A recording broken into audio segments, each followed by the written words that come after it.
Donc on va faire un petit point donc, sur ces deux aspects de traitement non médicamenteux qui sont disponibles dans la prise en charge des patients parkinsoniens. Alors on va démarrer avec la stimulation cérébrale profonde. Alors je vous ai mis juste ces quelques petits schémas pour vous rappeler un bref rappel sur la boucle des ganglions de la base avec les projections avec les aires corticales. Ah bon, pardon. Moi j'ai là, c'est pour ça. Voilà, alors on reprend. Donc ces deux petits schémas sur la boucle des ganglions de la base avec les interactions avec les aires corticales prémotrices, pour vous rappeler que donc à partir de la substance noire et puis la sécrétion dopaminergique, il y a une cascade d'activation, d'inhibition avec deux voies possibles.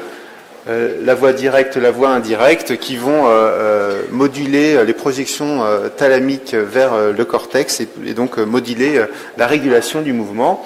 Et dans la maladie de Parkinson, du fait de la perte neuronale dopaminergique, il va y avoir globalement une levée des inhibitions et donc un GPI, un pallidum qui va inhiber fortement les projections thalamiques vers le cortex et donc être responsable notamment des symptômes parkinsoniens, schématiquement.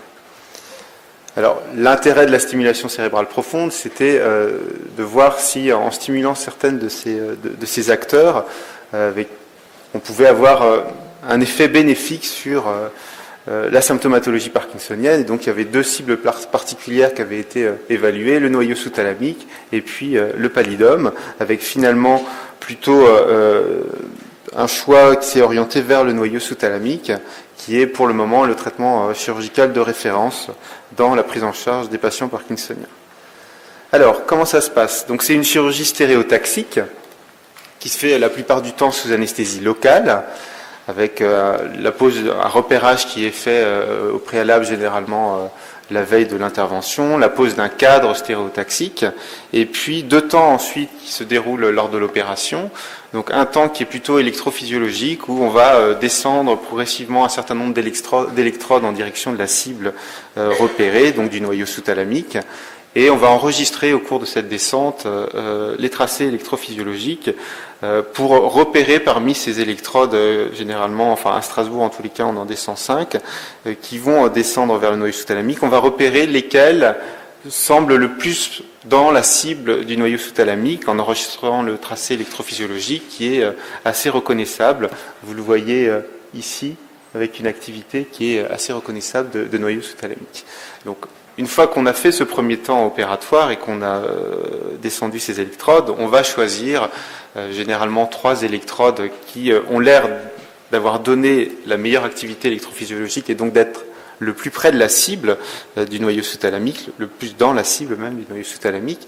Et puis on va les tester pour cette fois-ci regarder l'efficacité sur la symptomatologie parkinsonienne et puis rechercher des éventuels effets secondaires ou une mauvaise tolérance qui pourrait contre-indiquer l'implantation dans le trajet de telle ou telle électrode. Alors l'efficacité, elle s'évalue la plupart du temps plutôt sur la rigidité parkinsonienne. Donc comme le patient est conscient, n'est pas endormi, on lui demande simplement de se détendre et puis on va généralement regarder au niveau du poignet la rigidité extra-pyramidale et voir si en activant la stimulation sur ces électrodes implantées, on obtient une amélioration de cette rigidité qu'on peut coter en pourcentage de 0 à 100%. Ça c'est pour le versant efficacité. Ensuite, pour chaque électrode, on va tester monter l'intensité de stimulation pour voir s'il y a des effets secondaires qui apparaissent à des autres intensités de stimulation. Donc on peut avoir différents types d'effets secondaires, des paresthésies, des sensations de malaise, des dystonies, avec un petit exemple ici. Donc c'est assez bref et fugace, mais c'est... Et stimulation sur la 5 à 1 mA.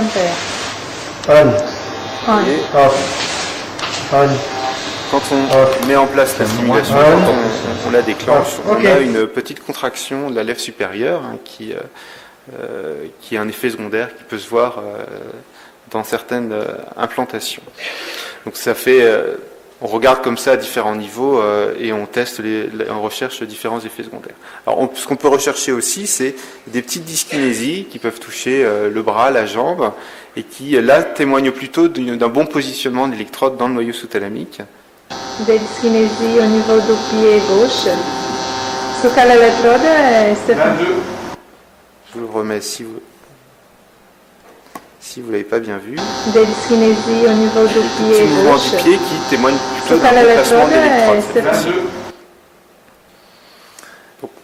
Une fois qu'on a fait cette recherche, on va un petit peu faire le point et puis choisir une électrode, un trajet d'électrode définitif et puis implanter par la suite une électrode définitive sur le trajet où on aura la meilleure efficacité, le moins d'effets secondaires et puis si possible la meilleure électrophysiologie.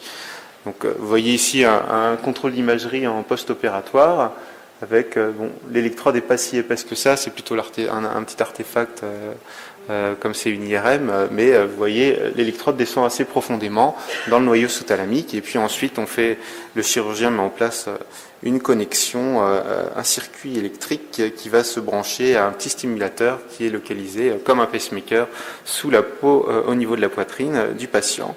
Et les réglages se font après dans le service de neurologie à l'aide de petites machines qui sont maintenant en modèle réduit et qui permettent de choisir le bon plot de stimulation, la bonne intensité et de diminuer en parallèle le traitement médicamenteux puisque c'est l'intérêt de la stimulation, une stimulation continue qui va permettre en parallèle, en permettant une bonne efficacité sur les symptômes parkinsoniens, on va y revenir, de diminuer le traitement médicamenteux et de limiter les effets secondaires de ce traitement, notamment les fluctuations motrices.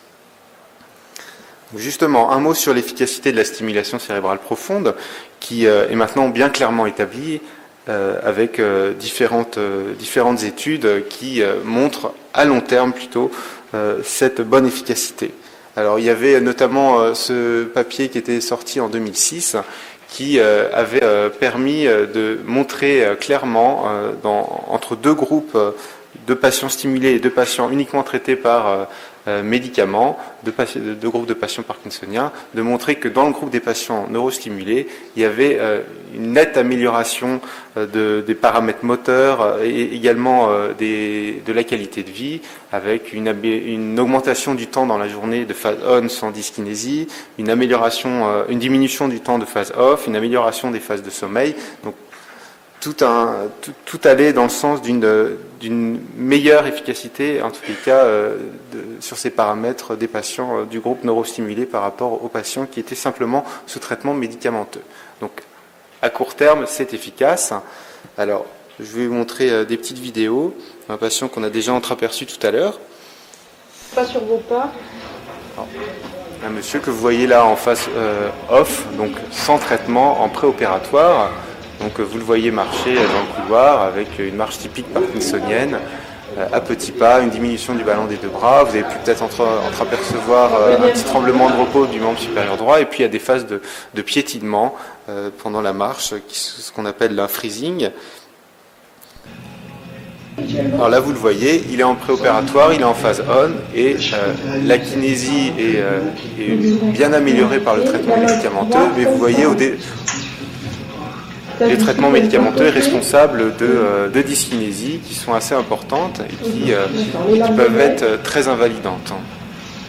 Donc on est vraiment en phase de fluctuation motrice. Vous voyez, la marche est bien améliorée sous traitement, mais il est quand même très dyskinétique. Et là, vous le voyez, il est en post-opératoire. Alors il a encore son pansement sur la tête, donc il est dans les 8 jours en post-opératoire. Et donc là, il est on stimulation et puis il est sans traitement. Et vous voyez, il a une bonne efficacité de la stimulation qui a été branchée, sachant que quand on est très précoce comme ça après l'intervention, il y a ce qu'on appelle un effet lésion qui est lié simplement à l'implantation de l'électrode dans le noyau sous-thalamique, et on a déjà des effets, même à petites intensités, des effets bénéfiques du fait de cet effet lésion. Mais simplement pour vous montrer que c'est affranchi des dyskinésies, simplement en mettant en place la stimulation et en diminuant le traitement médicamenteux. Alors, à court terme, Maintenant, à moyen terme, donc il y a eu des études qui ont été publiées, notamment cette étude de l'équipe de Grenoble, de Paul Crack, et qui faisait un petit peu le point sur le suivi de patients qui avaient un recul de 4 à 5 ans après leur intervention, et qui montrait qu'on avait toujours, c'est la colonne, c'est la ligne d'en bas, on avait toujours une bonne diminution du traitement médicamenteux, de 47%, et puis une bonne diminution des fluctuations motrices, une bonne diminution des dyskinésies et une bonne amélioration du score moteur qui persistait après 4-5 ans de recul après l'intervention. Donc là encore, 5 ans après, la plupart du temps, encore une bonne efficacité. Alors voilà un autre exemple de patient qui est un patient qui a 4 ans de recul, que vous voyez fugacement.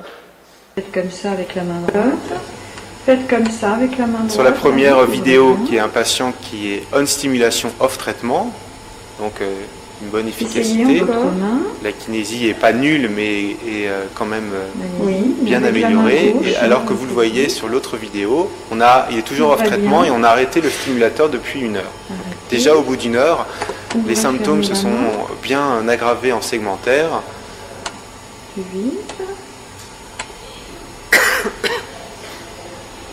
Oui, la main droite. Oui, il a beaucoup de mal à faire les manœuvres d'ouverture-fermeture de la main du côté droit, notamment. Oui. Alors qu'on a arrêté le stimulateur que depuis 1 heure. Arrêtez, l'autre pied. Croisez les bras. Levez-vous. Très bien. Laissez tomber vos bras. Voilà. Alors, qu'en est-il à des stades plus avancés, quand on a un peu plus encore de recul? Donc, il y a une étude qui est sortie récemment cette année, qui faisait le point sur le suivi des patients qui avaient été opérés 8 ans auparavant. Donc, il y avait 20 patients qui étaient évalués, ils avaient regardé notamment l'évaluation motrice, et donc on voit qu'il y a toujours une amélioration du score moteur par rapport à la phase préopératoire. Donc on passe d'un score UPDRS 3 moteur d'environ 59 à 36 après 8 ans d'opération. Simplement, la nuance, c'est que s'il y avait une amélioration qui était un peu plus importante pendant les 5 premières années et relativement stable, il y a quand même une aggravation, une détérioration du score et donc de l'état moteur qui réapparaît après la 5e année, sans toutefois, au bout de 8 ans, rattraper l'état de base préopératoire. Et donc, il y a toujours une nette amélioration de tous les paramètres, en tous les cas au niveau segmentaire, qui testent la kinésie, la rigidité et le tremblement. Donc là encore, une efficacité à 8 ans, donc une technique qui est très efficace. Alors, il y a quelques complications qu'il faut connaître de la stimulation cérébrale profonde. Alors, il y a d'abord des complications qui sont périopératoires, elles ne sont pas très fréquentes, mais c'est quand même une intervention où il faut mettre une électrode dans le cerveau, donc c'est pas anodin. Il y a un risque d'hématome qui est peu important, mais quand même de 2%. Un risque infectieux, on met du matériel au long cours, il y a toujours un risque malheureusement qui s'infecte. Là aussi, c'est de l'ordre de 2%. On peut positionner les électrodes pour X raisons au mauvais endroit. Et puis, il y a des complications qui sont inhérentes à toute intervention chirurgicale un peu lourde, dans la phase périopératoire ou post-opératoire directe, mais qui ne sont pas spécifiques de la maladie de Parkinson. Après, il y a quelques complications qui sont liées en elles-mêmes à la stimulation. Alors, on peut avoir des dystonies oculaires qui apparaissent chez les patients opérés, notamment des apraxies à l'ouverture des yeux, qui peuvent être invalidantes et gênantes chez ces patients et qu'on peut traiter si on ne peut pas modifier les paramètres de stimulation, qu'on peut essayer de traiter par des injections de toxines botuliques. Alors, une prise de poids, on va y revenir, une dysarthrie aussi qui peut apparaître au décours de l'intervention, et puis des troubles de la marche, et parfois du freezing qui peut être induit par la stimulation. Alors, la prise de poids, vous avez un exemple ici sur ces deux photos, une dame qui est vue en préopératoire et en post-opératoire, c'est un problème